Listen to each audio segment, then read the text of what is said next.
वल्लभ गिरिवरधारी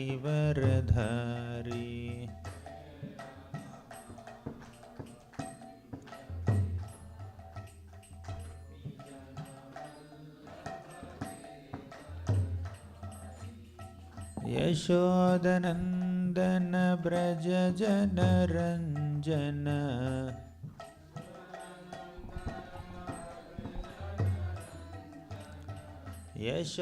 यशोदनन्दन ब्रज जनरञ्जन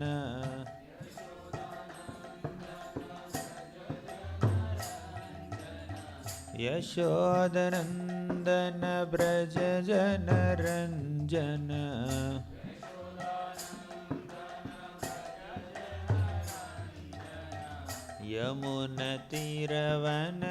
यमुनतीरवनचारी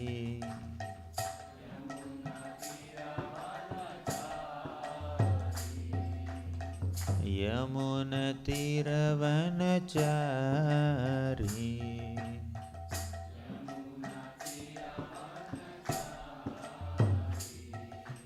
जय राधा माधव कुंज बिहारी गोपी जन वल्लभ गिरिवरधारी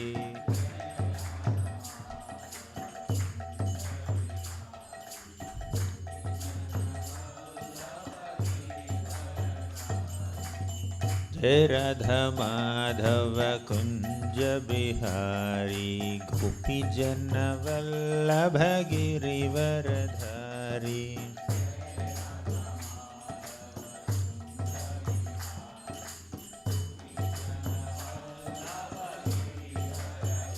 जय राधा नीलमधुराधा नीलमधुराधे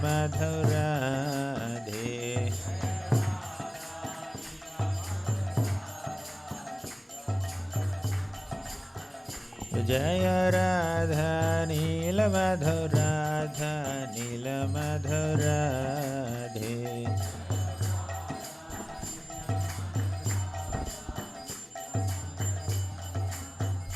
जय जय प्रभुपाद प्रभुपाद प्रभुपाद जय जय Prabhupada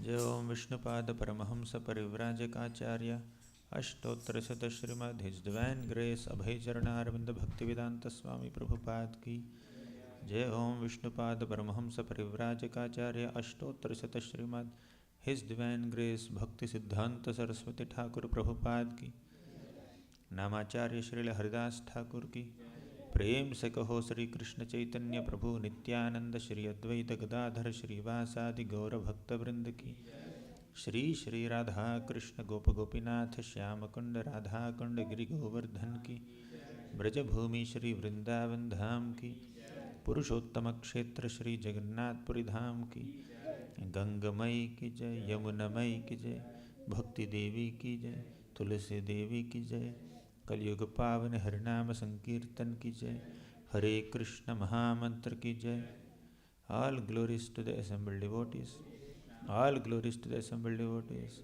all glories to Shri Guru and Shri Gauranga Om Namo Bhagavate Vasudevaya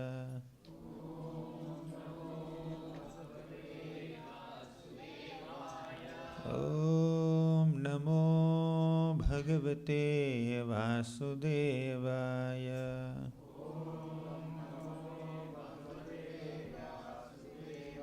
Om Namo Bhagavate Vasudevaya Om Ajnanatimmirandhasya Jnananjanashalakaya Chakshurunmilitam Yena Tasmai Shri Gurave Namaha Namo Om Vishnupadaya Krishna Presthaya Bhutale Shrimate Bhaktivedanta Swamin Iti Namine नमस्ते सारस्वती देवी गौरवाणी प्रचारिणे निर्विशेषा शून्यवादी पाश्चात्य देशतारिणे जय श्री कृष्ण चैतन्य प्रभो नित्यानंद श्री अद्वैत गदाधर श्रीवासादि गौर भक्तवृंद हरे Krishna Krishna Krishna Hare Hare Hare Ram Ram Ram Hare Hare. Hare Krishna. Hare Krishna.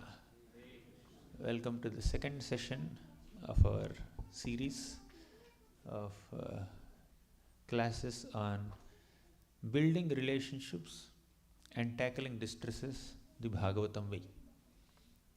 Yesterday we discussed about the importance of relationships with our other living beings and how a spiritual seeker or a devotee of Krishna is not disinclined to have relationships with everyone.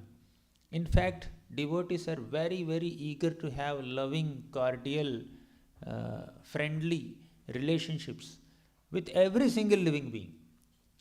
Okay? A devotee is not restricting his relationships only with few family members or few friends. But devotees are always eager to have loving relationships with all living beings because everybody is a child of God. Everybody is a part and parcel of Krishna. So we discussed the examples of Parikshit Maharaj, how he aspired to have loving devotion for Krishna and association of all devotees and friendly relationships with all living beings.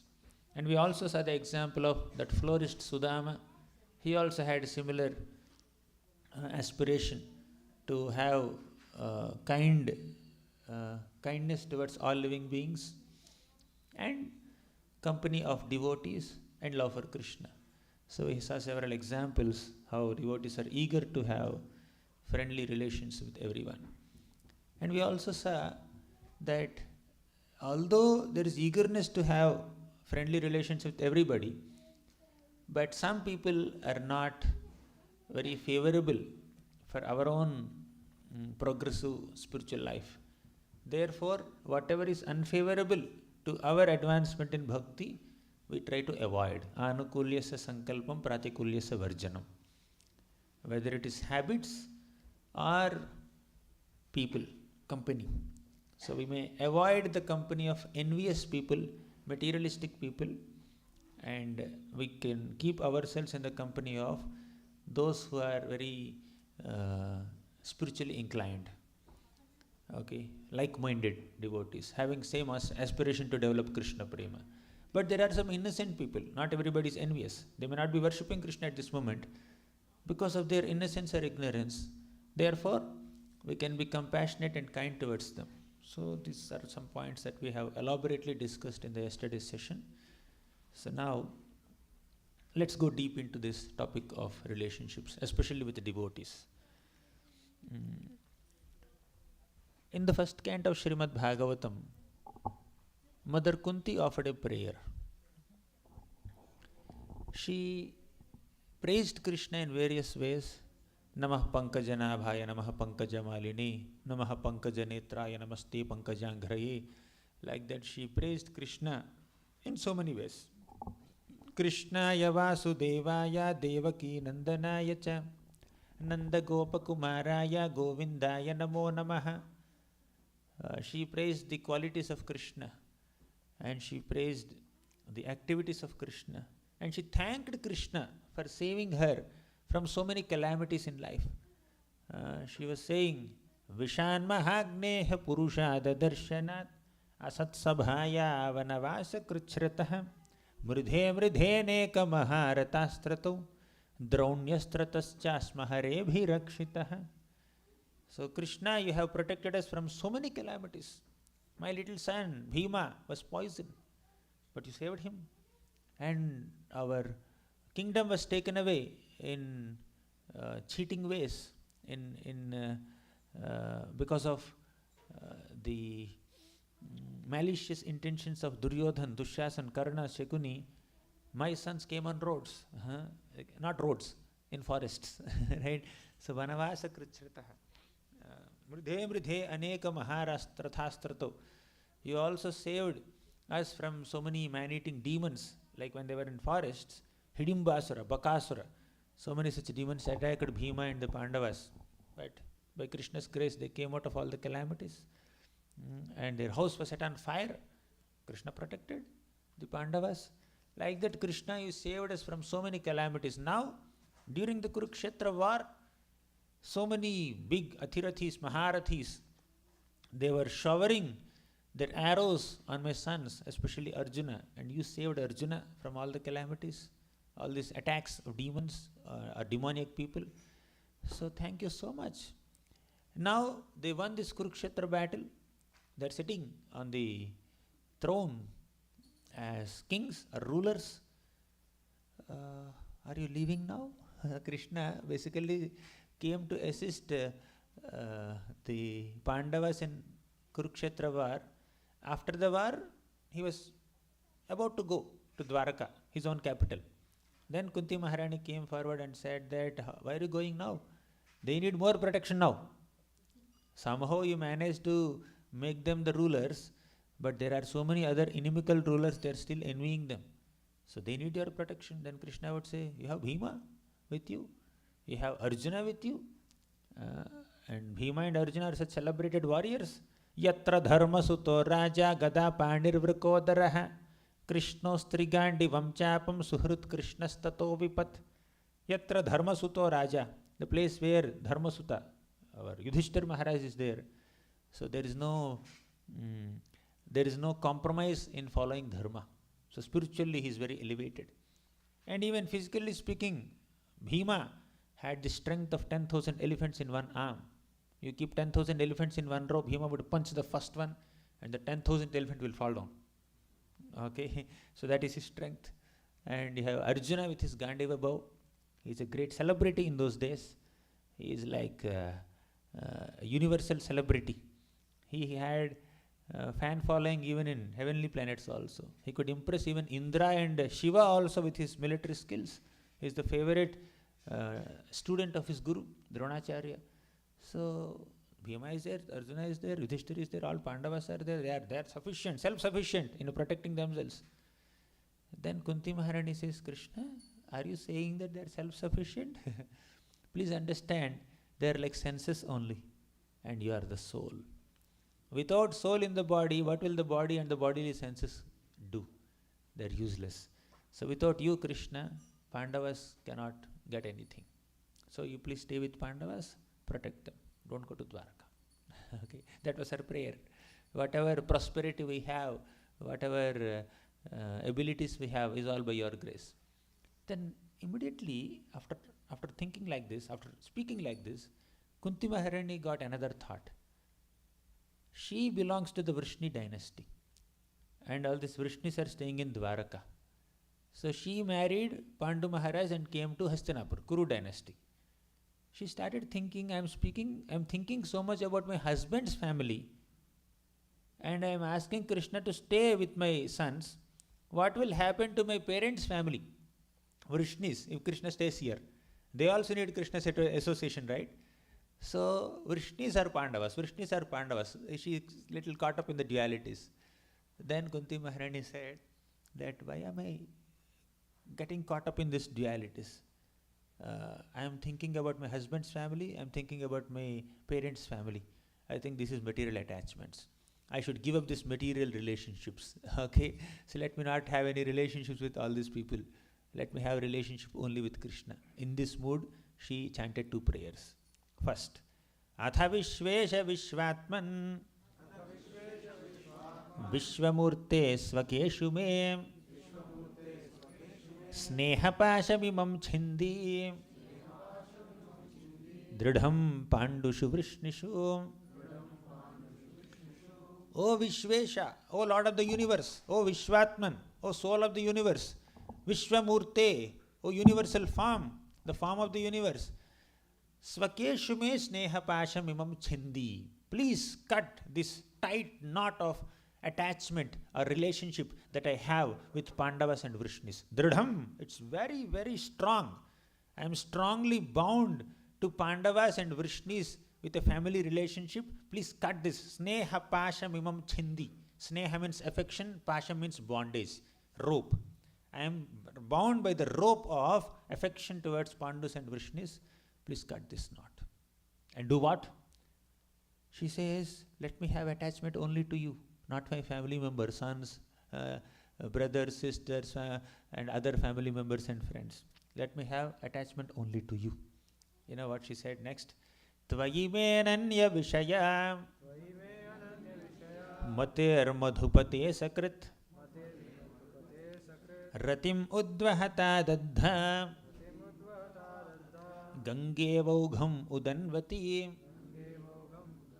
Tvayi me ananya vishaya. Let my mind not be deviated from any other thought other than loving you, serving you. Ananya vishaya. Matir madhupate sakrit. Let my mati be dedicated to Madhupati. Right? So mati is mind, Madhupati is Krishna. Let me be totally dedicated to Madhupati. Just like Ganga flows towards the ocean despite all kinds of obstacles on the way. As Ganga is flowing, sometimes you may find a big tree on the way, big mountain on the way, forest on the way, but somehow Ganga moves ahead and reaches the ocean. In a similar way, let my mind also flow towards you, Krishna. Let me not be caught up in this affectionate ties, bonds with my family members, Vrishnis or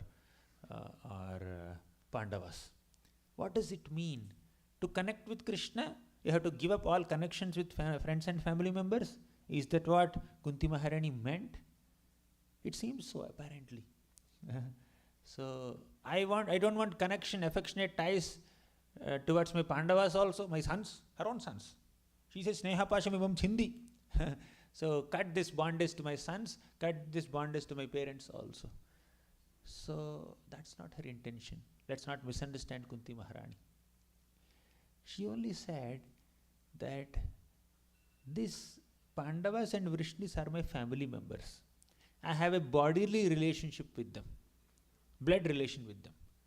Please cut that. But I want their relationship.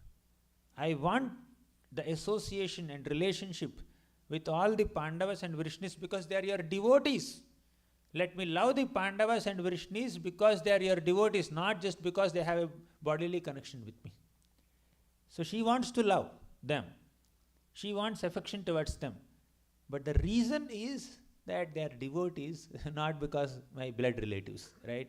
So let us love people because they are children of God, because they are parts and parcels of Krishna. So let that be the reason to love people, not because I have a connection with them through this body. Prabhupada explains in the purport, Kunti Maharani had two kinds of relationships with her relatives. What are the two kinds of relationships? One is the skin relation, second is the soul relation. Skin relationship is based on this temporary body. Soul relationship is based on Krishna, right? So preserve that spiritual relationship and sever this material relationship. Let me not love them because I have a bodily relation with them. Let me love them because I have a spiritual relation with them, because they are your children, they are your devotees. I want their association of devotees. In short, we need not give up relationships, but we need to spiritualize relationships. Let us spiritualize our material relationships. Let's not have relationships just based on bodily plane. He is from Andhra Pradesh. I am also from Andhra Pradesh. Therefore, let's have a relation. Let's have more friendship. Or he is a human being. I am a human being. Or he is from the same college, right? I am from the same college which he studied. So there is some kind of affiliation and attraction that we have towards some people because of some connection somewhere, right? We come from the same geographical location, we come from the same place or language that we speak for some reason. But relationship may begin there, but it need not be the only reason for our continual survival, right? So we need to love people for their love, towards Krishna. He loves Krishna, she loves Krishna. So with their love for Krishna, they are inspiring me also to love Krishna. Therefore, it's worth having friendly relationships with these people because they are lovers of Krishna. Relationships based on love for Krishna are sustainable. Relationships based on body and other external material considerations are not sustainable. They have a beginning, they have an end. But relationship based on love for Krishna is more nourishing, more pleasing, more sustainable, right? Because the alignment is towards Krishna. Now, let me tell you a deeper key. Okay, let me give this example a little later. Now, having discussed the importance of spiritualizing our relationships, let us also discuss on what sustains these spiritual relationships, which are true in any other relationship. Okay. Yesterday we discussed we should genuinely appreciate other devotees and not unnecessarily criticize them, demean them, discourage them, disappoint them, right? We should encourage them, appreciate them, not envy them. We discussed it yesterday. So let's go a little deeper into this. When we envy another person's success, what exactly is happening there? Because he has something or she has something and I want it, I don't have it, I'm envying that person, right? So he or she has something and I don't have it, so therefore I'm envying them. So what does it mean? Having that privilege, having access to that privilege is something great. You are actually appreciating that the other person's position. Instead of indirectly appreciating the other person for the privileged position he or she is in, better appreciate that person directly, and Krishna will also bestow a similar privilege to you if you are qualified, if you deserve it. Let me give a simple example. In Vrindavan, all the gopis, motherly gopis, elderly gopis, see Mother Yashoda serving Krishna like a loving mother. She would bathe Krishna, she would feed Krishna, she would dress Krishna, she would decorate Krishna, she would make Krishna sleep. In this way, she is doing all the services that a mother can do for a child. All the other motherly gopis of Vrindavan, they felt so happy and appreciative of Mother Yashoda's position. They were also thinking, if only we also get that opportunity to serve Krishna in this way like Mother Yashoda is doing, we would also be fortunate. And they are also getting some privilege to be with Krishna, to meet Krishna, and Krishna is personally coming to all their homes on a daily basis to steal their butter. They are happy with that, but they wanted a little more service. They were never envious of Mother Yashoda. They were appreciative of Mother Yashoda. Therefore, Krishna fulfilled all their desires during Brahma Vimohana Leela. When Lord Brahma has stolen all these little boys, you know Brahma Vimohana Leela, right? When all the boys and calves were stolen by Lord Brahma, Krishna expanded himself into unlimited cows and calves and boys, and received that motherly services from all the elderly gopis of Vrindavan and all the cows of Vrindavan also. When you genuinely appreciate another devotee's fortune, good fortune of receiving a special blessing from Krishna or Guru or Vaishnavas, Krishna may also bestow a similar good fortune to you. But if you envy another devotee for having attained whatever he has attained, so Krishna will not be happy, right?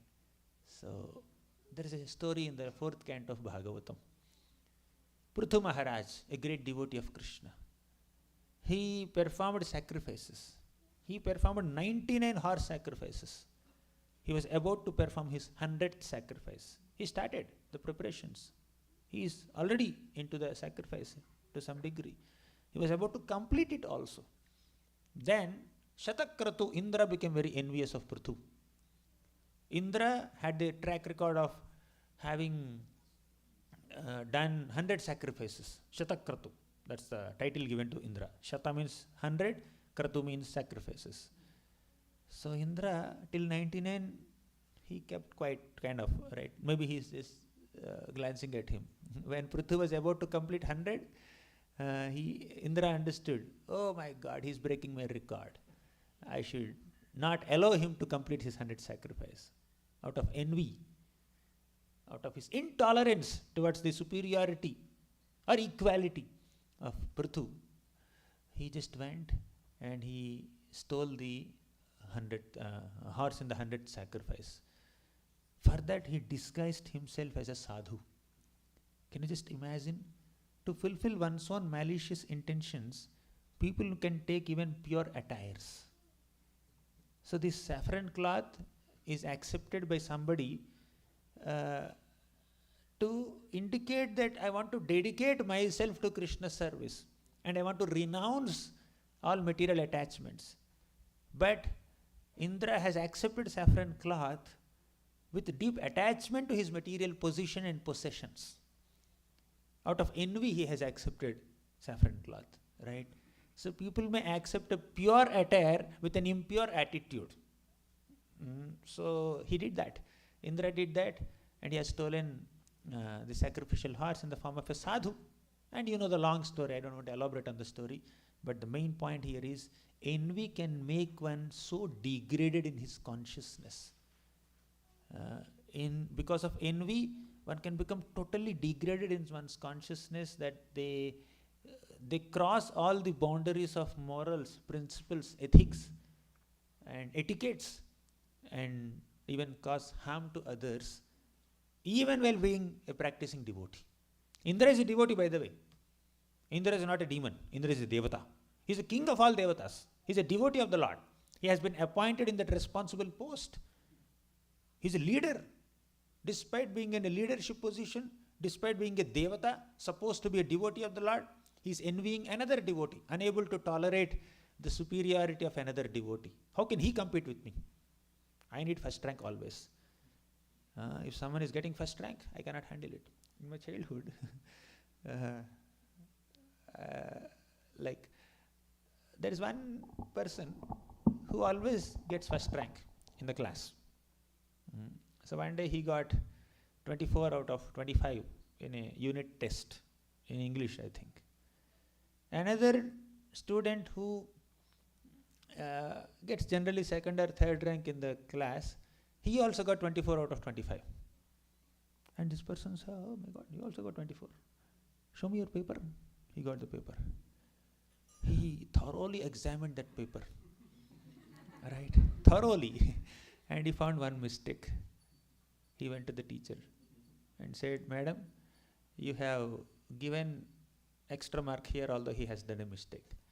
And the madam has seen, she has cut half mark. Now this guy got 23 and half. And the other fellow got 24. He felt so comfortable, so happy. It's reality. And the second guy is me. I got 24 out of 25. He got also 24 out of 25. He made my mark 23.5. He was comfortable. I'm happy that he's comfortable. It was in 4th standard or something like that. I remember 4th standard only. Yeah. So then after that he said, that's what I was thinking. You should always be in a second position, not first position. So, okay, fine, no problem. I accepted my inferior position towards him. But so these are some issues. That is childhood innocence. But even as practicing devotees also, we can become susceptible, vulnerable to these qualities of envy. On a gross plane, anger, lust, we can detect, yes, it is wrong. But envy and pride, very subtle. It's very difficult to detect. People may admit that I have become lusty or angry, but not many can admit honestly, I have become proud and envious. Because very subtle, extremely subtle. Whole world can detect, but they cannot detect. They cannot admit that I am proud and envious. Another issue with this pride and envy is, if I am envious, I perceive pride in others. And if I am proud, I perceive envy in others. That's another issue, right? So Atmavan Manyate Jagat is correct. If I am proud, I see pride in others. If I am envious, I see envy in others. But to go a little deep, if I am envious of someone's superior position, I may perceive that he is so proud. He may not be proud. But because of my envy, I am seeing pride in him. Or if I'm proud, I say, these people are very envious of my position. My God.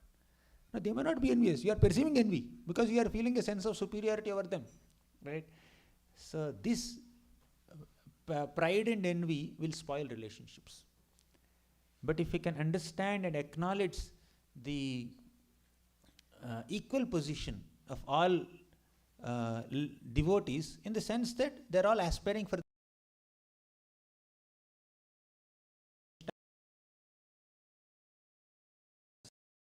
point is aspirations are similar and they are trying to attain Krishna prema to the best of their ability. In that sense, yes, we are all same family members. How can one family member hate another family member, right? So Indra was so envious of Prithu Maharaj. Bhagavatam teaches us a simple formula how to deal with other devotees or any living being. Whomever you see in this entire creation can fall into one of these three categories. You know what are the three categories? One, they are better than you. They are greater than you. Either in their age or experience or skills or advancement in bhakti, time spent in Krishna consciousness, or from some parameter they are better than you. They are greater than you. First category. Second category, they are younger than you. They are lesser than you in the sense that they are, in terms of their age or experience or skills or exposure to Krishna consciousness, they are younger, juniors. Third category, they are equal to you. Okay? Just to keep it simple, seniors, juniors, equals. Three categories of people whom we meet in this world. You can put anyone that you meet in one of these three categories, right? Any other third category? Right? So from one perspective, you can categorize people in these three ways. Seniors, juniors, equals. So Bhagavatam says how to deal with these three categories of people to keep our relationships very nice and cordial. Okay? Gunadhikan mudam lipsed anukrosham gunadhamat maitrim samanadan vichen natapair abhibhuyate. Guna adhikan mudam lipsed. When you meet a person who is better than you, more qualified than you, then mudam lipsed, be happy, don't envy them. Right? When you meet a senior person, please understand that, oh, this person knows so much, I should be learning from this person. It's my great fortune that I met this person who is more experienced than me. Let me not envy this person, let me learn from this person. Okay? Let me take inspiration from this person. When you meet a person who is equally qualified like you, don't compete with them. How can he be equal to me? I should be competing with this person and I should prove myself better than this person. I cannot tolerate he being in an equal sitting like me. He cannot be equal to me. That's another issue. Okay? So when you meet an equal person who is equally qualified like you, befriend them. Right? Maitrim samanad anvichen means you befriend people who are equals to you, don't compete with them. Then anukrosham guna adhamat. When you meet a person who is little less qualified than you, anukrosham, be compassionate upon them, be kind to them, extend your helping hand. Don't oppress them, don't suppress them, don't dominate them, don't demean them, don't discourage them. Don't constantly say that I know better than you. You don't know anything. You are very new. So don't constantly point out their inferiority in your presence. So spardha, asuya. Spardha means competing. Asuya means envy. Right? So there is a third term also to dominate. So basically, in short, when you meet a person who is more qualified than you, be happy, take inspiration and don't envy. When you meet a person who is equally qualified like you, befriend them and don't compete with them. When you meet a person who is little less qualified than you, be kind and compassionate towards them and don't oppress or suppress them or dominate them. Then your relationships will be very cordial. From your side at least. Right? You are clear. So this is the formula given by Narada Muni to Dhruva Maharaj in the 4th canto Bhagavatam, 8th chapter. So this is how our dealing should be. Problem is, we are not satisfied with what we have and what we are. When there is no satisfaction, there is competition, there is comparison, there is complaint, there is conflict, there is criticism. All these 5 C's that we said will lead to 5 D's: discouragement and disappointment. But we can always overcome these C's or D's: complaining, criticism, comparison, discouragement, disappointment, demotivation, etc., by accepting the grace of Krishna. Let's accept the grace of Krishna. So we have to count our own blessings. Krishna has already showered so much of grace upon me. He has given me access to His holy name. He has given me access to this holy form in the form of deity. He has given me access to so many spiritual privileges. He has given me access to Bhagavatam. How many people on this entire planet have access to Srimad Bhagavatam and Bhagavad Gita? We all have. So He has given me so many spiritual privileges. Let me count these blessings and be grateful to Him, instead of complaining that Krishna, you have not given me this, you have not given me that. We will mess up relationship with Krishna also when we complain. We are not just messing up relationship with the other devotees, we will mess up relationship with Krishna also.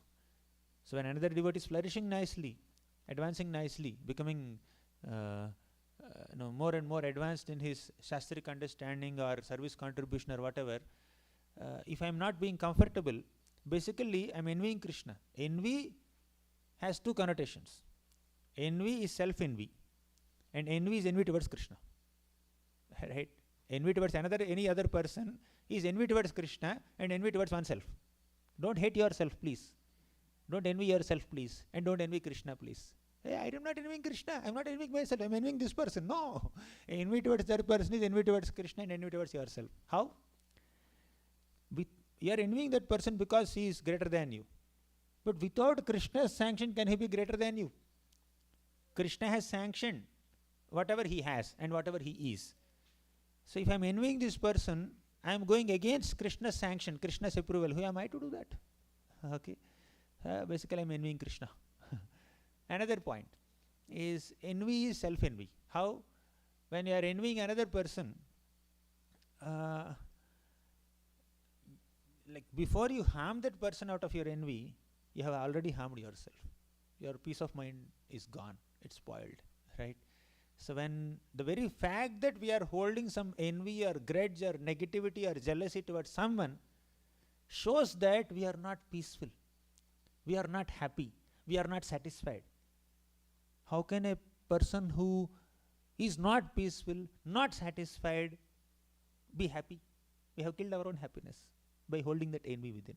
How can we carry 1 ton heavy grudge on our head or in our heart and be happy? It's not possible, right? So therefore, to keep cordial Vaishnava relationships, we should have friendships and not envy, not oppressing or suppressing people, not unnecessarily competing with people, right? Unhealthy competitions will destroy relations, right? Always trying to establish one superiority, trying to be in the limelight, trying to come in the forefront, and what is that? Yesterday we were discussing screen presence, aspiring for greater screen presence.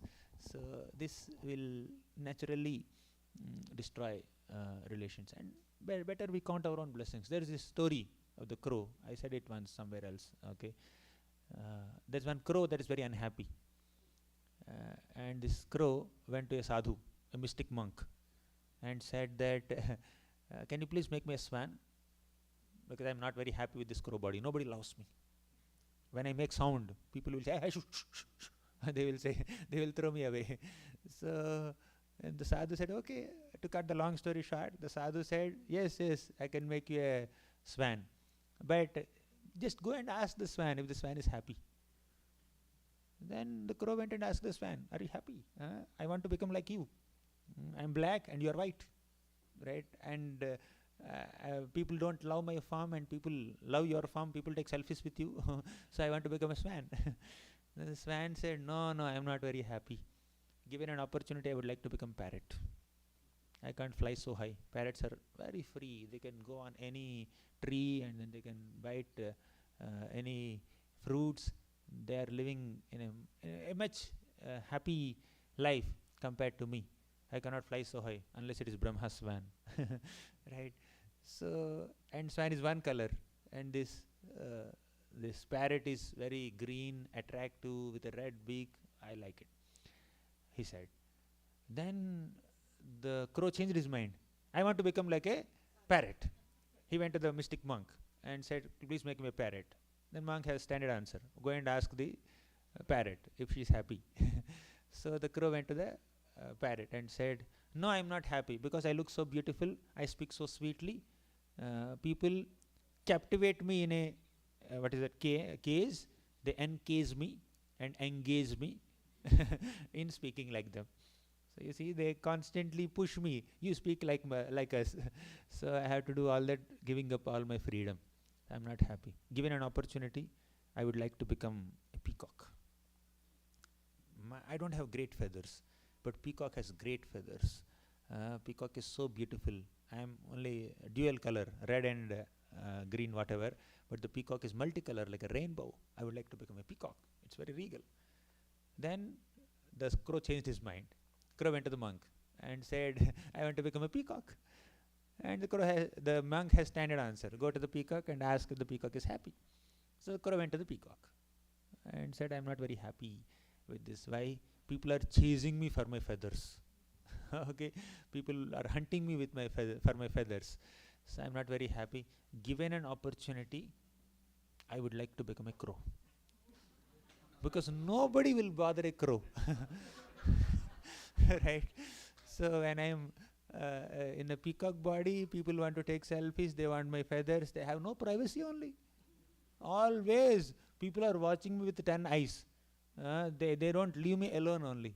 I just want some space for myself, right? I'm not here just to give darshan to everybody. I want some space for myself also. So crow, nobody will bother. Crow has his own space. Then the crow came to the monk and shared his realization. Yeah, I understand that these birds like swan or parrot or peacock, they're beautiful, they have their own credits, but they also have their own dissatisfactions. And somebody is aspiring to become like me, that's a revelation for me. Right? So crow is thinking like that. So this whole story is not to establish crow is the best bird. Okay? This story is meant to establish that don't fail to count your own blessings, and don't become envious of other people or try to imitate others when it is not natural for you. Right? So you are what you are, and you try to serve Krishna to the best of your ability with the resources or talents or skills or position that Krishna has given you. And if we are constantly aspiring to be like someone artificially, we have to follow in the footsteps of great souls. Following is allowed, imitation is not allowed. Right? You can follow the footsteps of great souls and take inspiration from them and try to develop their qualities, mood, but not with envy or not with an unhappy mood, or not at the cost of discounting your blessings, without counting your blessings, right? So now Duryodhan was always envious of Yudhishthir. Karna was always envious of Arjuna. And here Indra was envious of Prithu Maharaj. So because of that, naturally there is a strain. He is unable to be happy with what he has. He is unable to count the blessings that Krishna has already given him. Right? So these are some important points that we need to meditate upon to keep good relationships. And empathy, sympathy, kindness, compassion, extending yourself to serve others whenever they are in need. All this will sustain our relationships. Let me tell you one more example from Bhagavatam only, 4th canto. In the 4th canto of Bhagavatam, there is a king named Prachina Barhi. He had 10 sons. Together they were called Prachetas. When they were very young, this Prachina Barhi had sent all these Prachetas to the forest. Go to the forest, purify yourself by performing some austerities. So why austerities they have to perform? They are princes, right? Yes. In the olden days, the sons of great kings were not allowed to stay in a comfortable royal palace in their young days. They were sent to some gurukula, to the forest, to perform some austerities. The reason is, if they are too accustomed to palace comforts, they'll become very lazy, relaxed. They have access to so many servants, maid servants, soldiers, ministers, assistants. They are living a lavish life, and they have to rule people who may not have access to all these facilities. So when some citizen comes to them for some solution in some problem, they should not put a blank face. They should be able to understand what the other people are going through. Unless they personally have an experience of living a simple, austere life with basic comforts in a forest or in a gurukul somewhere, how can they empathize with common man, common people, right? So they need to empathize, they need to sympathize. And also, in the olden days, people were not allowed to live in with royal comforts till the last moment of their life. Once they cross 50 or whatever, they enter vanaprastha, and once their successor is ready to take charge of the kingdom, they will voluntarily retire from the kingdom, go to the forest. They are called rajarshis. They retire from the kingdom, they go to the forest, they perform austerities. So without having that background of living an austere life as a brahmachari, how can they accept vanaprastha or sannyasa and work for self-realization? Therefore, it's a mandatory item that people have to come out. So the great, in this context, there is another lesson. So great Rajarshis in Bhagavatam, they showed this example of perfect balance between responsibility and detachment. Oftentimes, in the name of responsibility, we can get unreasonably attached to things. Responsibility should not lead to attachment. And detachment does not mean irresponsibility. I need to be detached, I need to be detached. That does not mean you become irresponsible towards your relationships, right? Yeah, we need to be detached, but we should be responsible also, right? So a person who is living in a family should take care of the wife, husband, children, parents, all of them. Yeah, in the name of, oh, these are all material relationships, I should be attached to Krishna, I should be detached from these people. That does not mean we become irresponsible. So we need to be detached, but at the same time we need to be responsible towards all our relationships. Responsibility does not mean attachment. Detachment does not mean irresponsibility.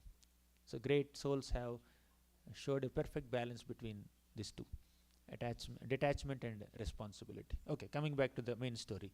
So these prachetas were sent to the forest to cultivate detachment, to perform some austerities. Then Lord Shiva came in front of them voluntarily. He said, Yah param ramhasa sakshat triguna jiva sangitat bhagavantam vasudevam prapannaha sapriyo hime.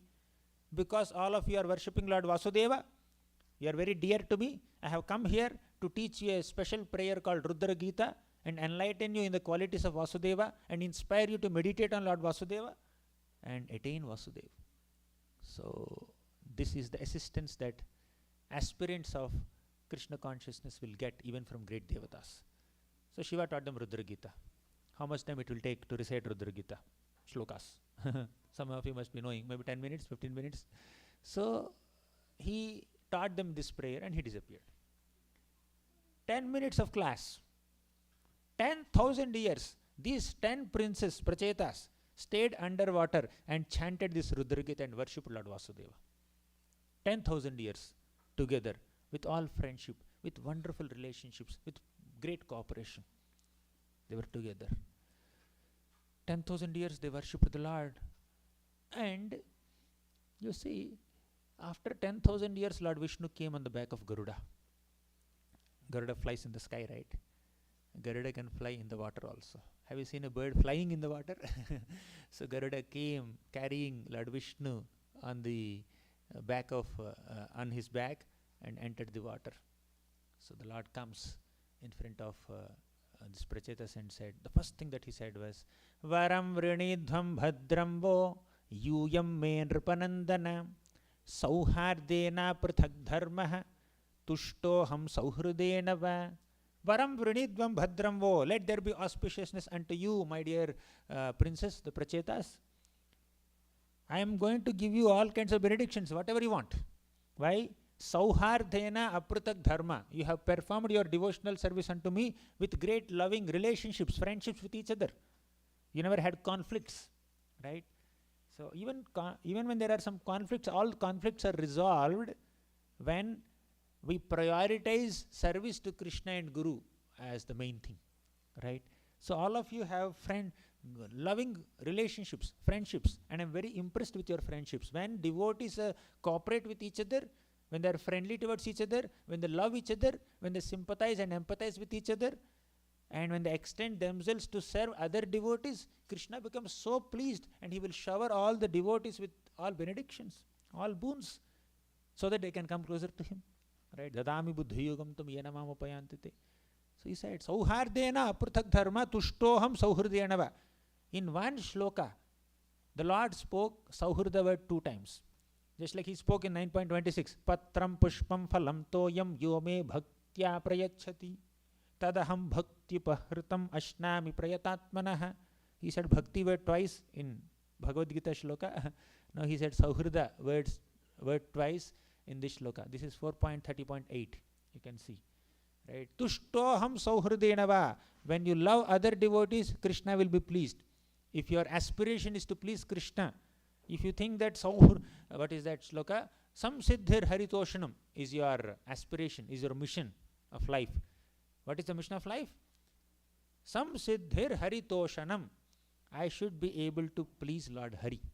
All my endeavors, all my efforts in Krishna consciousness, all my sadhana, all my japa, tapa, swadhyaya, all my sadhana, all of that is meant to please Lord Krishna, is meant to be an offering to Krishna. Hare Krishna. Radha Neel Madhav ki jai. So when we keep that as an aspiration, we should have friendly relationships with others. If cordial relationships and friendships are your aspiration, unnecessary urge to criticize other devotees, demean other devotees must be curtailed, must be avoided, because they will spoil relations. So the Lord appreciated their relationships. Now, what actually sustains our relationships? Oh, it's 8:35. My God, I'll come to the main point now. So there is one shloka which is very, very popular in Srimad Bhagavatam. You know Atma Rama verse? Atma Ramascha Munayo Nirgrantha Apyurukrami Kurvantya Haitu Kim Bhaktim Ittam Bhuta Guno Harihi. Even great Atma Ramas and Munis and great advanced people also become attracted to the qualities of Lord Hari and perform Ahituki Bhakti. That's the meaning of this shloka in short. If you want more meanings, refer to Chaitanya Charitamrita, Madhya Leela 24th chapter. Lord Chaitanya Mahaprabhu gives 61 meanings for this. Okay, so this is not a class on Atmarama verse. So this is a class on the verse that is next to Atmarama verse. Anyone knows what is the shloka next to Atmarama verse? 1.7.11. 1.7.10 is Atmarama verse, Bhagavatam. 1.7.11 is another beautiful verse that talks about relationships with devotees. So why this whole context came up? Because Sukadeva Goswami studied Srimad Bhagavatam, right? He heard Srimad Bhagavatam and he fell in love with Krishna. So this shloka Atmarama verse says that Atma Ramasya Manayo Nirgrantha Apyurukrame Kurvante Ahitukim Bhaktim Itham Bhuta Guno Harihi. Lord Hari's qualities can completely captivate the mind of anybody, including Sukadeva Goswami. Next shloka is Harer Gunakshipta Matihi Bhagavan Badarayani Adhyagan Mahadakhyanam Nityam Vishnu Janapriyaha. Okay, this is a relationship sloka. There may be 100 formulas of cultivating relationships, but I'll give this formula as the foremost formula for cultivating relationships. This is our conclusion of our today session. Of course, tomorrow also we have that is tackling distresses. We'll focus more there. So the meaning of the shloka is that Harer Guna Akshiptamatihi. Sukadeva Goswami is a self-realized soul. Atma Rama in one sense. Okay. And the Sukadeva Goswami, as soon as he took birth, he left his father. He's just going in the forest. Then Vyasdeva was running behind him. My dear son, please come back, please come back. Today is your birthday. I want to celebrate your birthday. Please come back. But Sukadeva Goswami is not coming. Then Vyasdeva, he wrote Bhagavatam, right? He called some of his disciples and selected some shlokas of Bhagavatam. You take this shloka, you take this shloka, you take this shloka. Go and recite in front of my son. He must be wandering somewhere in the forests. And these disciples went and started singing these shlokas. And Sukadeva Goswami heard these shlokas. He became attracted to Krishna's qualities. How many qualities Krishna has? How sweet Krishna is. Barha pidam natavaravapuhu karnayor karnikaram bibhradvasah kanaka kapisham vaijayantim chamalam randhran venoradhara sudhaya purayan gopavrindair vrindaranyam swapadaramanam pravishad gita kirtihim. This shloka very beautifully describes Krishna's entrance into the forest of Vrindavan while playing his flute, accompanied by so many such beautiful associates, cows and calves and gopas. While gopis are glancing at him, he is wearing a beautiful peacock feather, which is like a rainbow on his head. He is wearing a dhoti that is yellow in color, which is like lightning, and he has a bodily complexion that is similar to cloud. So cloud is there, lightning is there, rainbow is there, and what is the rain here? The shower of his loving glances. His pleasing smiles are the rain. So in this way, Krishna is entering the forest of Vrindavan. So all these beautiful qualities of Krishna captivate anybody, including Sukadeva Goswami. There is another shloka that describes the Krishna's merciful attitude. We saw Krishna's beauty now. And this shloka says, Aho bakiyam stanakalakutam jighamsaya payayadapyasadhvi lebhegatim dhatrichitam tatonyam kamvadayalum sharanam rajeba. Aho bakiyam stanakalakutam, that demoness Putana, she applied some kalakuta poison on her body, and with that poison she wanted to kill Krishna, baby Krishna, infant Krishna, who was not even 10 days old baby. She wanted to kill him. With a malicious intention she came. But what did Krishna do? Krishna gave her the position of a motherly nurse in the spiritual world. Right? Kamvadayalum charanam vrajema. Who else can be more merciful than Krishna? Who else is a worthiest object of shelter other than Krishna?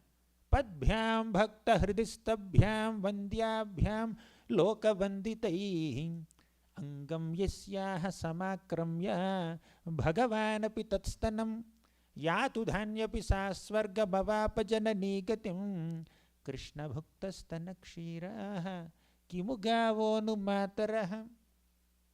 Sukadeva Goswami, with great ecstasy, he glorifies Krishna. That Padbhyam bhakta hridistabhyam vandyabhyam lokavanditaihi. Krishna's divine lotus feet are worshipped by great universal celebrities also. Even Brahma, Shiva, Indra, Chandra, Varuna, Vayu, all of them worship Krishna's lotus feet. Yam Brahma, Varuna, Indra, Rudra, Maruta, Hastunvanti, Divyaistavaihi, Vedaihi, Sangapadakramopanisadaihi, Gayanti Yam Samagaha, Dhyanavasthita Tadgatena Manasa, Pashyanti Yam Yogino, Yasyantam Navidursura Suraganaha, Devaya Tasmai Namaha. So, Brahma, Indra, Chandra, Varuna, Vayu, all of them glorify Krishna, praise Krishna. All the Vedas are praising Krishna. All the yogis are meditating on Krishna. So these are the qualities of Krishna. And hearing all these qualities, I was explaining that shloka. Padbhyam bhakta hridistabhyam vandyabhyam loka vanditaihi. So Krishna's divine lotus feet are the worshipable object for even great personalities like Devatas. But Putana's good fortune is that she is not just getting the touch of Krishna's feet, she was getting Krishna's embrace. Angam yasyaha samakramya bhagavanapi tatstanam yatu dhanyapi sasvarga bhavapa janani gatim. Although she is a Yatudhani, she is a witch, still she attained the spiritual world in the position of motherly nurse.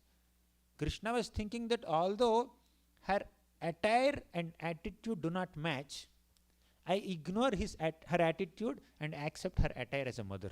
She was resembling Mother Rohini when she came inside. So Krishna gave her motherly position in the spiritual world. So hearing all these descriptions of Krishna's beautiful qualities and attributes, Sukadeva Goswami fell in love with Krishna. Okay, you got the connection, right? I'm not going elsewhere. I'm just coming to the main point. Sukadeva Goswami heard about the qualities of Krishna and he became attracted to Krishna's qualities. Harer guna akshipta matihi. His mati has become Hari guna akshipta. His mati has become completely overwhelmed or overtaken by Lord Hari's qualities. Adarayani adhyagan mahadakhyanam. Then he came back to Vyasadeva and studied Srimad Bhagavatam in great detail. He had little bit of Bhagavatam, he became attracted to Krishna and he studied Bhagavatam elaborately. Okay, he became attracted more to Krishna. Then what is the result here? Nityam Vishnu Jana Priyaha. This is relationships. Nityam means always. Vishnu Jana means devotees of Vishnu, Vaishnavas, devotees of Krishna. Priyaha means he has become dear to. So Nityam Vishnu Jana Priyaha means Sukadeva Goswami became very dear to all the devotees and all the devotees became dear to Sukadeva Goswami. You see, it can have two meanings, right?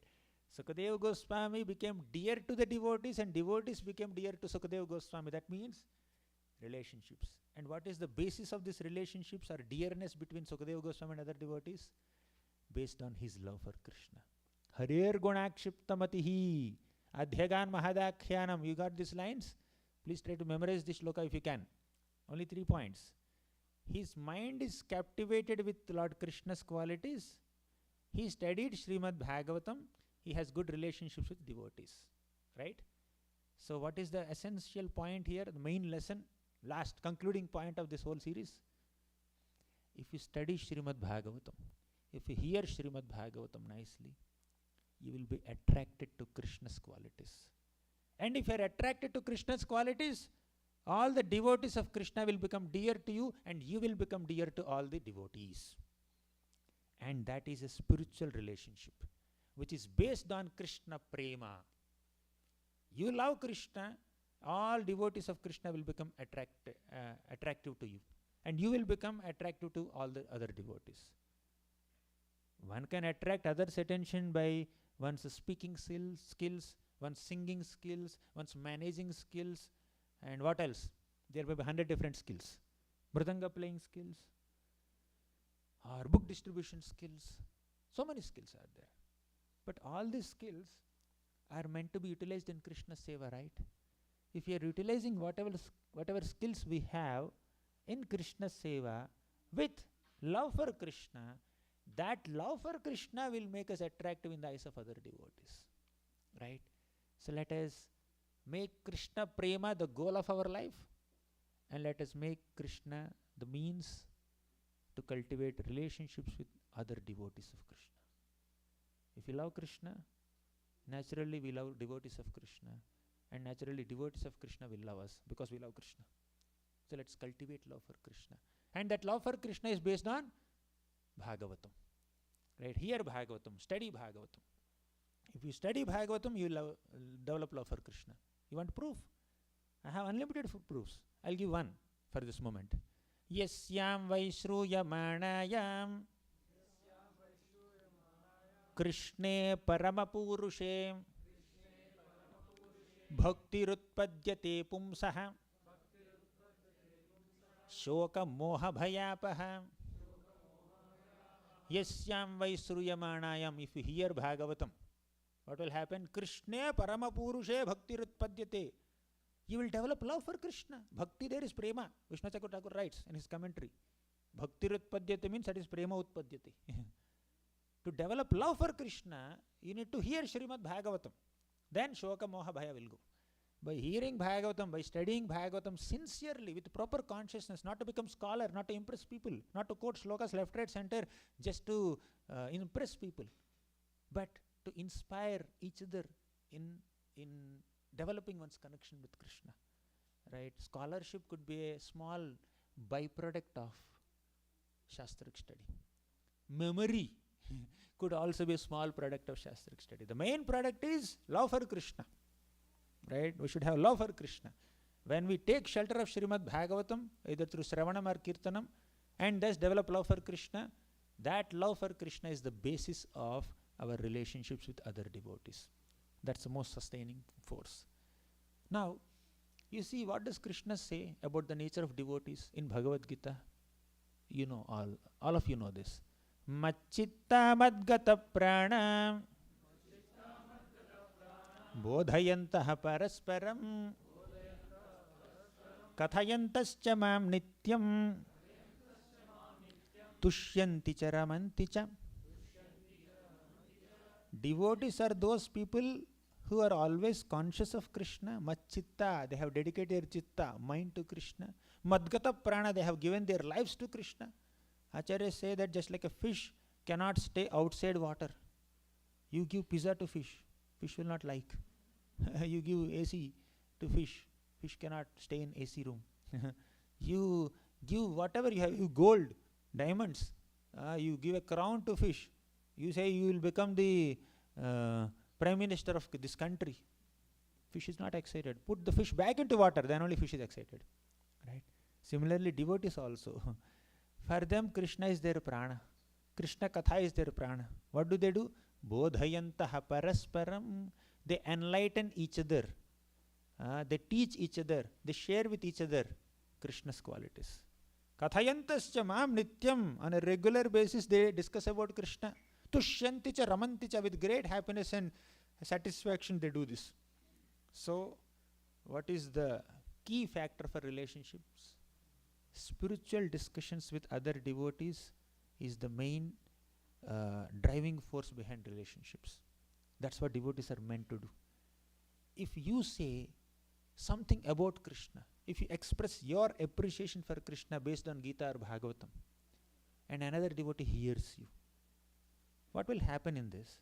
The devotee's love for Krishna will increase, and the devotee's love for you also will increase. And the basis of the devotee's love for you is your love for Krishna. Right? Second, other devotee also glorifies Krishna. He shares some insight into some shloka of Gita or Bhagavatam, or he shares some pastime of Krishna. Krishna killed Putana, Krishna liberated Shakatasur, Krishna did Damodar Lila. So based on when he is narrating, when the other devotee is speaking Harikatha, you hear that devotee's Harikatha and you become attracted to Krishna more, and you become attracted to that devotee also. Two devotees come together, this devotee glorifies Hari, this devotee hears, and his love for Krishna and Hari will increase.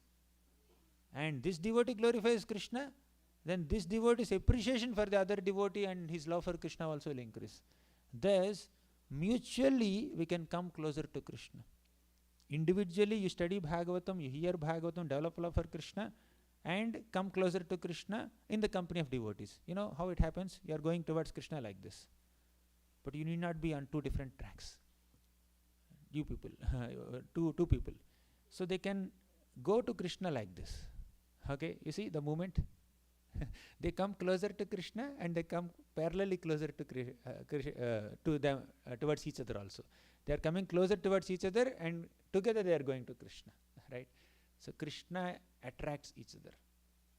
Krishna attracts devotees towards himself, and devotees get attracted to each other with Krishna in the center.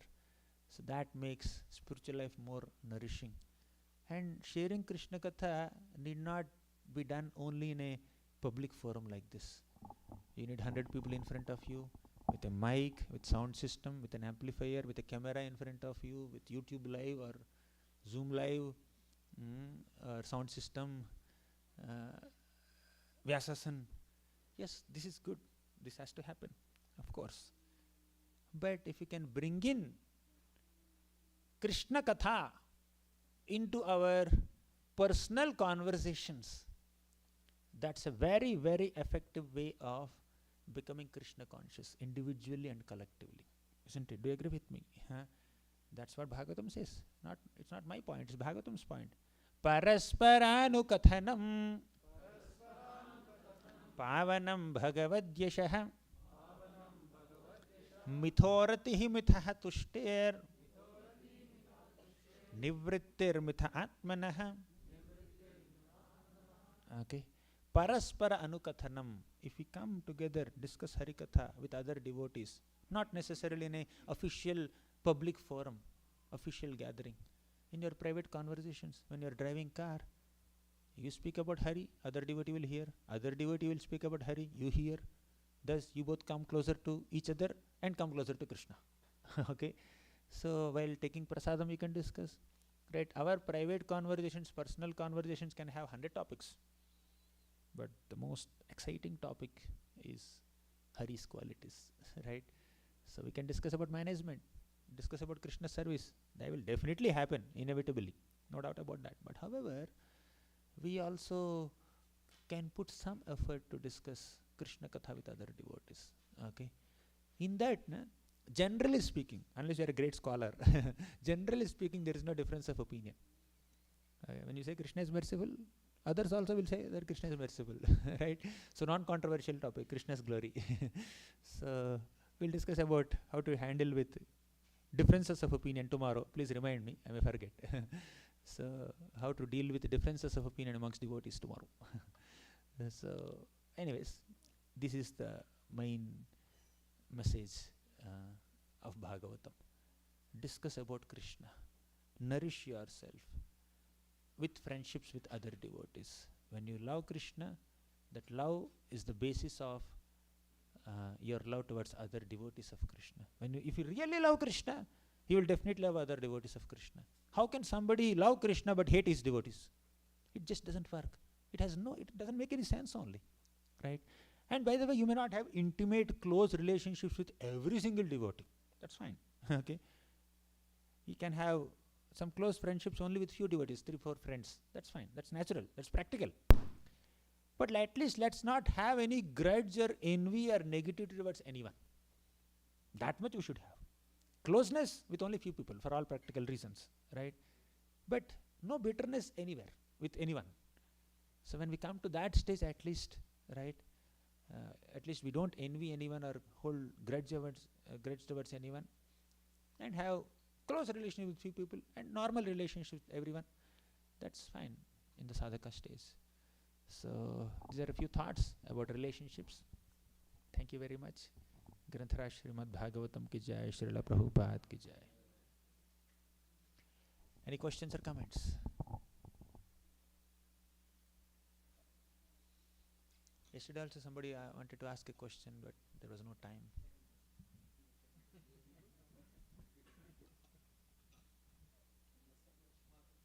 Yes, Mother. Hare Krishna Prabhuji, thank you for a wonderful session. Prabhu, I have a question. Sometimes on the name of the friendship we start discussing Krishna Katha, and it leads to discussing about problems amongst other devotees. So, and I know it leads to Prajalpa. So, where should I draw the line when we have a discussion with our devotees? Draw a line, not to get into discussion about problems. Yes, Prabhuji. Okay. Tomorrow we'll discuss on tackling distresses. Okay. Again, solution is Krishna Katha. Yes, we may have to discuss about certain problems that are happening, but the discussion should go in the line of, in the direction of finding a solution to the problem, not just aggravating the problem or just dwelling our minds too much into the problem only without thinking about solution. Yes, discussion about problems should happen to find out a solution, not just to dwell in the problem only, or not to just aggravate the problem or spoil our minds by dwelling too much into problem by overthinking and all. So yes, we should We should constantly remind ourselves. First, we should discuss about the problem, definitely. Without understanding the seriousness of the problem, how can we find a solution? So doctor should find Nadi, ask 10 questions. What is the problem? Why you are sick like this? So once you understand all the symptoms, okay, then he will suggest a medicine. So we can keep the discussion on a problem just to understand the problem properly, nicely, and prioritize finding a solution to the problem. Or if solution is not practical, then we should minimize the discussion on the problem, okay, and focus on something more positive, right? So when other devotees are just taking us too much into the problem, we should gently, diligently, intelligently try to bring them towards solution side, right? Don't dwell too much on the problem. Okay, let's discuss what's the solution. Okay, we should just try to bring them, not in an impatient way, not in an unempathetic way. We should empathize with them, but at the same time we should bring in the solution. For example, Arjuna said, Krishna, I have a big problem. What problem? Problem with the mind. He said, Chinchalam himanaha Krishna pramathi balavadrudham tasyaham nigraham manye vayo rivasudushkaram. My mind is so restless, so fickle, so unsteady, so strong, I cannot control my mind. Then what did Krishna say? Yes, I acknowledge your problem. Asamshayam mahabaho manodurnigraham chalam. In a 4-line shloka, in 2 lines, Krishna acknowledged the problem of Arjuna. Asamshayam mahabaho, undoubtedly, O mighty armed Arjuna, manodurnigraham chalam, mind is very difficult to control. I agree. But he did not stop at agreeing with the problem only. Next 2 lines he gave the solution. Okay, abhyasena tu kaunteya vairagyena cha grihyate. Keep practicing. Abhyasa, practice, and vairagya, be detached. So problem discussion has to happen. Make sense, Mataji? Thank you. Thank you. Any other question?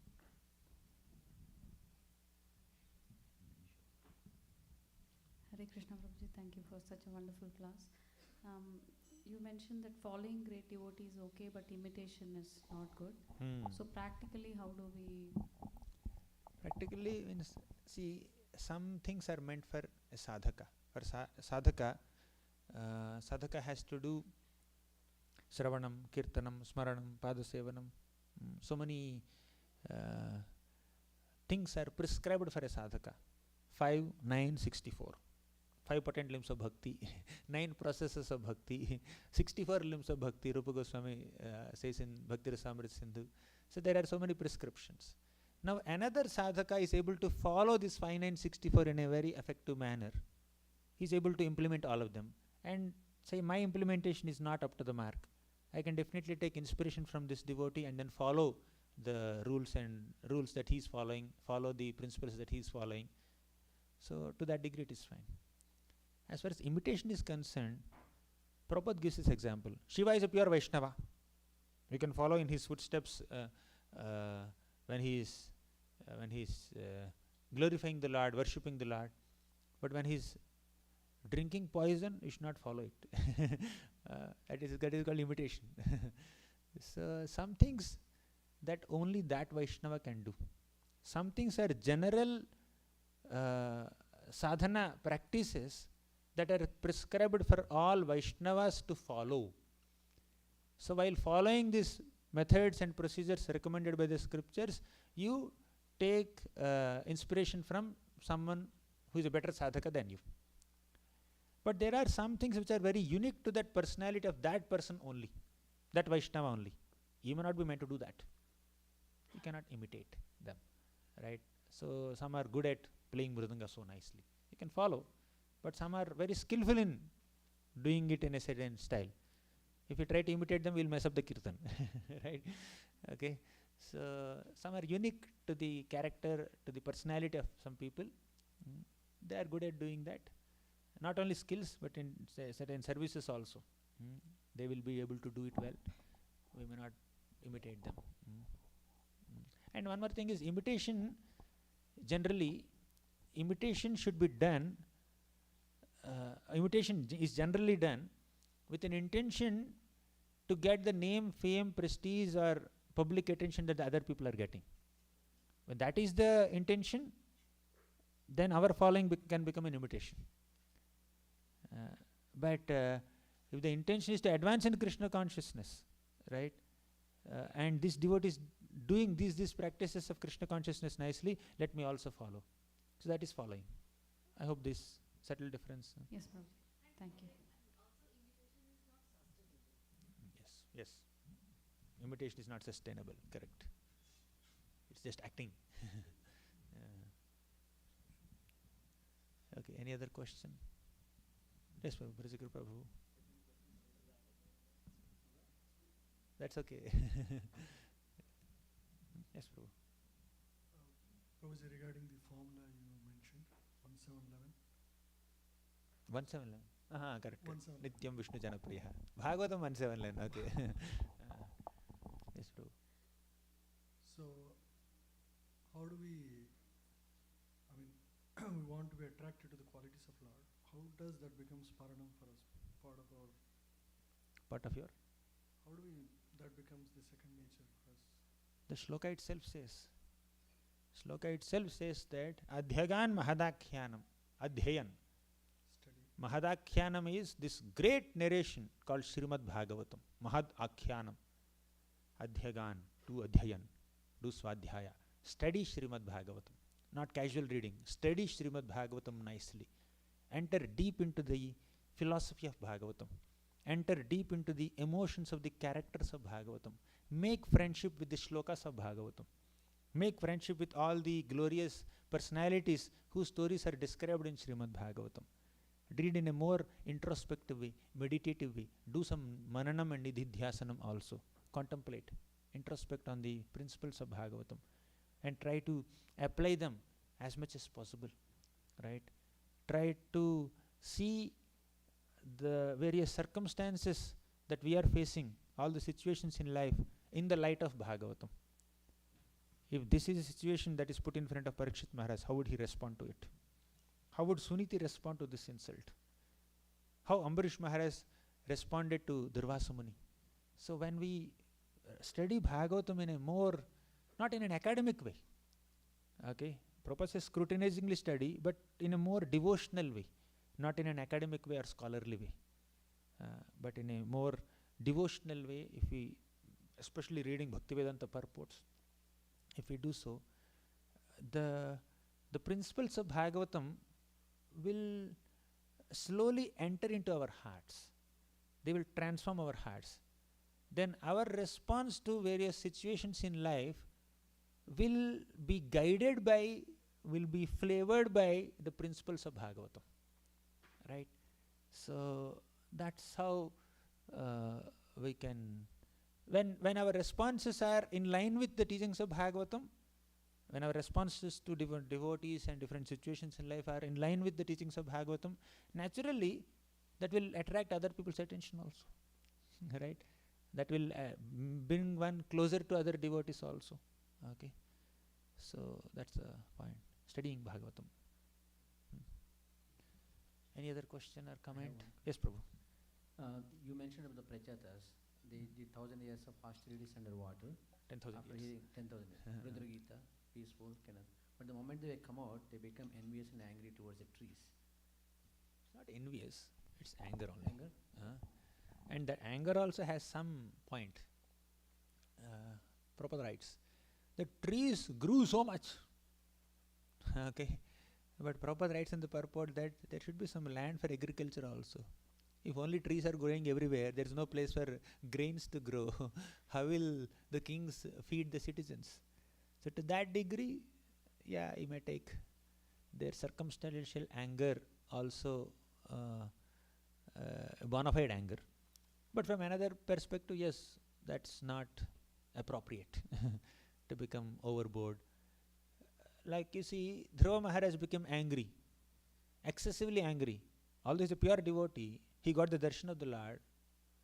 He also is holding boarding pass of Vaikuntha airplane ticket in his hand. Okay, he became excessively angry with yakshas and he wanted to kill all of them. And Swayambhu Manu came and controlled him. So from one perspective, you need to understand that even at that level also, there could be some susceptibility, distraction because of anger or because of compassion. Bharat Maharaj went up to Bhava stage. He became distracted by compassion. He did not have lust or envy or greed or anger. Okay, so he became little overly attached to a deer, and he became a deer in his next life. So all these quote unquote mistakes of great souls should be seen as mistakes. We should not lose discrimination, but at the same time we should not disrespect these great souls or demean or minimize their positions. But we should take a personal lesson that, oh, if they could be distracted by anger, I can also be distracted. Let me be careful. So Bhagavatam, without any compromise, mentions the mistakes of great souls also in its pages, so that we get a lesson, so that we get an understanding mercifully. Bhagavatam begins with Vyasadeva, how whatever he has written did not give him satisfaction. Narada Muni had to come and chastise him. What abominable work you have done. You have not sufficiently glorified Krishna, and on top of it, you have overemphasized on the 4 Purusharthas. No, you should write Bhagavatam properly. Okay. So, yes, mistakes of great souls are meant to give us messages, but not meant to make us minimize their positions. Okay. Thank you very much. You can decide how many questions I should take.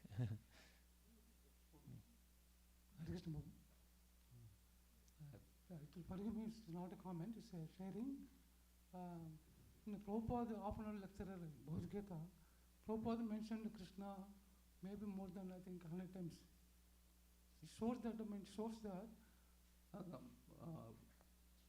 Prabhupada love towards Krishna.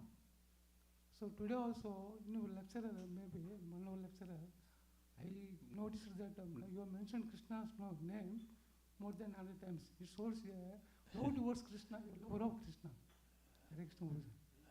Okay. Really, that's what Prabhupada told. Prabhupada told how many times he mentioned Krishna's name. That shows the love towards Krishna. And today I observed that you mentioned more than 100 times Krishna's name. That shows the love Yes, towards Krishna, your lover of Krishna. with your blessings, I'll also develop some love for Krishna. Thank you. Not just saying Krishna, Krishna, I should also lovingly say that. By your blessings it will happen. Thank you very much.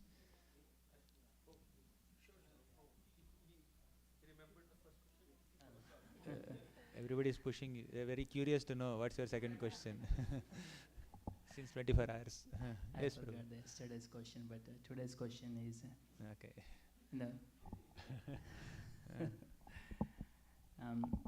Developing love to Krishna is very hardest job. Yes. Sometimes even one life is not enough. 10 lifetimes also. 20 lifetimes also. Bahu janma kare yadi shravana kirtan, tabuna paibe Krishna pade premadhan. Even after millions of lifetimes, also one may not be able to develop love for Krishna if there are offenses in one's sadhana. But if there are no offenses in one's chanting of the holy name, we can develop love for Krishna even in a moment also. So In a moment also. Yeah, in a moment also.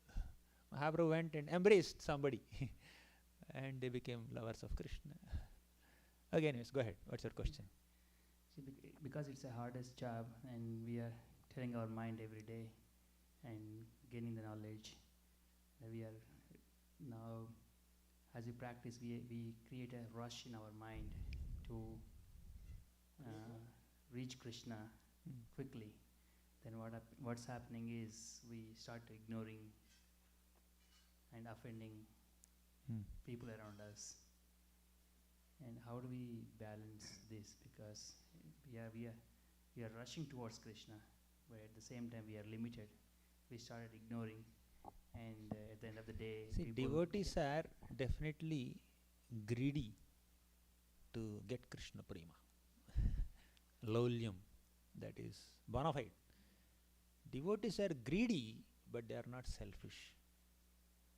You can be greedy for more and more service to Krishna, but we should not be selfish. I should only get all opportunities to do privileged services to Krishna, not others. Okay. You can be eager for seva, enthusiastic for seva, rushing towards Krishna, as you said. So how can you rush towards Krishna? By devotional service only. So in devotional services, you can be very enthusiastic, eager, utsaha, laulya are good, but not at the cost of compromising on our relations with other devotees. If our being greedy or over enthusiastic is causing some discomfort to other Vaishnavas, then ultimately it is not pleasing to Krishna, right? So therefore we should go towards Krishna along with other devotees. If we just want to go to Krishna by ignoring devotees, disrespecting devotees, or trying to cross over them, discourage them, demean them, disrespect them and all, it's not travel to Krishna, by the way. By the way, it's not travel towards Krishna. We are traveling in opposite direction. Okay? So we are traveling in this direction. There are people around. We are ignoring them. We don't know when we have turned our face in a different direction. When we're traveling in the opposite direction, still people are around. Right? They may be moving slowly forward and you are moving fastly backward. Okay? Huh? Team? Teamwork. Yeah, let's be in a team, in the company of devotees, to come closer to Krishna. So that's what pleases Krishna. When you want to go to him, we should understand what pleases him. Okay, when we are in team, as Mataji said, when we are in the company of devotees, when we are in the association of devotees, that will please Krishna. Even after attaining Krishna, having Krishna's darshan, great devotees like Prahlad Maharaj, Dhruva Maharaj, all of them said that we want the association of devotees. You know what Dhruva Maharaj said? Bhaktim muhuhu pravahatam tvayi me prasango bhuyadananta mahatam amalashayanam yenanjasolbana muruvyasanam bhavabdhim neshye bhavadguna katham mritapanamattaha. When Narayana gave him darshan, Dhruva is saying that, my dear Lord, thank you very much for your darshan. Can you please give me the association of your devotees? He did not say, come, take me to Vaikuntha. He did not say that. Please give me association of devotees. If I am in the association of devotees, actually I am in Vaikuntha, although I am not physically in Vaikuntha. Why? Krishna says, Yatra gayanti mad bhakta tatra tishtami nartha. Naham tishtami Vaikunthe sadhunam hridaya shiva. I don't stay in Vaikuntha. I stay in a place where my devotees are chanting my glories. If you are ignoring the devotees and want to go to Vaikuntha, Krishna is not there. He came to the place where Harikatha is happening with other devotees. Okay? So, offending Vaishnavas and loving Krishna cannot go together. Okay? Loving Vaishnavas, serving Vaishnavas, and going towards Krishna will go together. Makes sense? And second question. We are in a situation that we have a service for Krishna, but atheist friends ask for help. Atheist friends. Atheist friend asks for help. Like a friend who is envious of Krishna asks for help. And they don't believe in God. And in that conflict, what should we choose? Now, they may not love Krishna the way you are loving Krishna, but they want some help from you. If you help them, that will make them attracted to you. And because you are attracted to Krishna, one day they will also get attracted to Krishna. You can see it from this light also. If our extending ourselves and helping some people who may not be following Krishna consciousness helps them become Krishna conscious eventually, that's what prachara is, preaching is. That's what spreading Krishna consciousness is. At some point, many of us, at least myself, okay, we were not practicing Krishna consciousness. 2 decades of my life, I just roaming here and there, not chanting Hare Krishna, right? More than 2 decades, 21, 22, 21 I think I began chanting. 2005, 6, yeah, 22. By the time I became 22, I became little serious in chanting 16 rounds, right? So because some devotees came and told me you have to chant Hare Krishna, that's why I chanted Hare Krishna, isn't it? Similarly, if you ignore your friend, how will he chant Hare Krishna? If he's totally envious, really atheistic that you said, the way you describe it's too intense, then you can ignore. But if they are little ignorant people, don't ignore them. Enlighten them. If they are arrogant people, then you can ignore them to protect your Krishna consciousness. If they are ignorant people, innocent people, you can enlighten them. Right? You can be kind to them. Make sense? Hari Hari. Yeah, please.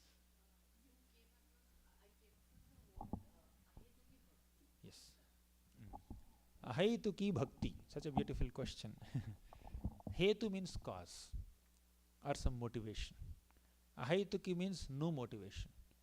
Ahaitu ki bhakti means serving the Lord, worshipping the Lord, chanting His names, or doing various services that are prescribed for us without any material motivations, without expecting things in return, selflessly serving the Lord. Okay, so that is called Ahaituki Bhakti, unmotivated Bhakti, which is the essence of all Shastras. We'll conclude. You have a question, Prabhu? I have a question, but I am okay if you want to. I'm okay. I can continue. Yeah. Authorities can decide. Hare Krishna Prabhu, Dandavat Pranam. Thanks for the nice lecture. Actually, I could find some of the points of relationship with devotees, but I'm just thinking out how I can help. For example, we have devotees at our home also. For example, family, and I have seen that sometimes, even if there are devotees within the family, the conflicts are more. For example, um, sister-in-law and mother-in-law.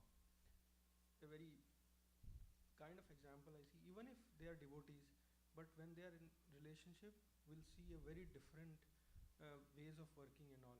Similarly, I've seen even in brothers and even in devotees also, when they become friends, the relationship is destroyed sometimes. So how to basically, because this is the life we are living. We are not all very ideal devotees and all that. At least I am not. So can you bring some sutras for normal people like me who are fallen souls? Yes, the greatest sutra that we have discussed and very much emphasized today is coming together and discussing about Krishna. You said that mother-in-law, daughter-in-law, brothers, sisters, friends, whatever family members, if they come together and just discuss about Krishna. Now the daughter-in-law can speak Putana pastime, mother-in-law can speak Damodar Leela pastime, right? So then they will start appreciating each other for their love for Krishna.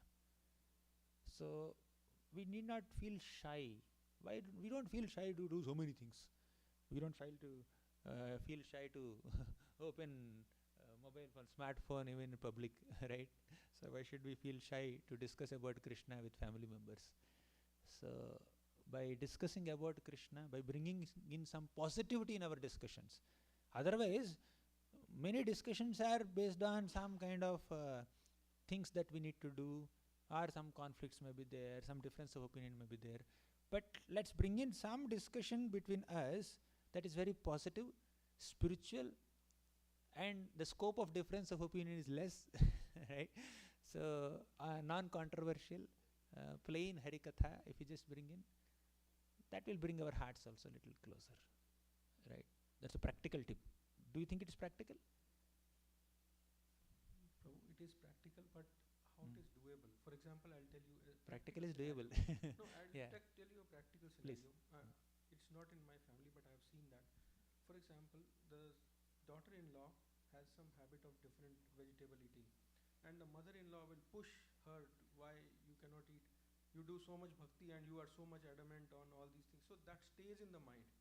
Even if they are doing bhakti and all, something stays in the mind and that keep bothering the relationship. So we need to get that out of the situation. Even if they are doing Krishna bhakti, when they are in the temple, you will see as if they are the best buddies. But then when at home, you will see spend more time at temple. So sometimes I'm not saying that it's always happening, but you will see it happens, Prabhu. So there is basic incompatibility due to one's own innate natures. So despite all incompatibilities, we can at least speak some Harikatha between them, or just worship the Lord together and appreciate each other, respect each other for their love for Krishna, although there is incompatibility, right? As I said some time back, we may not have thick, close friendship and relationship with every single living being. It may not be possible. For all practical reasons, there is incompatibility. Now, you can take mango milkshake, probably, but you can't take lemon milkshake, right? If you put lemon in milk and then taking it, it may not work. So similarly, there is, although lemon itself may be good and milk itself may be good, bringing them together may not work. Okay. So similarly, all the two devotees may be good, they working together may not happen sometimes. Right? That's all right. It's acknowledged. But point is, they should not disrespect each other. It should not go below respect. Okay. So respect should be there for whatever the other person is, because I have certain way of work functioning and they have certain way of functioning. There may be a little conflict, so you can maintain a respectful distance. Respectful. That's why it's called respectful distance. Okay, but it should not go below disrespect, below respect. If I disrespect another devotee, how can I be dear to Krishna? You have your own flavor of worshipping the Lord, and other devotee also may have their own flavor of worshipping the Lord. They have own rasas. Variety is there, but there may be some incompatibility if we use things. There are musical instruments. Different musical instruments are there to accompany the main lead singer, but if they are not played properly or harmoniously, the people who hear, they may get some ear pain. Okay, so all musical instruments are there, but they should be played in a compatible manner, harmonious manner. If that is not happening, you remove one instrument that is not matching. Shain Kirtan is happening. Yeah, this Vamfars, right? Vamfar they call big kartal, this big kartal. You can't do that in Shain Kirtan. In some Nagar Kirtan, Nagar Sankirtan, you may do that. Shain Kirtan, don't bring them. That will spoil the. You understand Shain Kirtan? Very soothing, calm night Kirtan to make the Lord sleep. So you see, they in themselves all instruments may be good, but some cannot be brought together, right? Makes sense, Prabhu? Sure, Prabhu. Thank you. Thank you very much. Hare Krishna. So we'll conclude here. We'll meet tomorrow. Tomorrow we'll discuss about tackling distresses.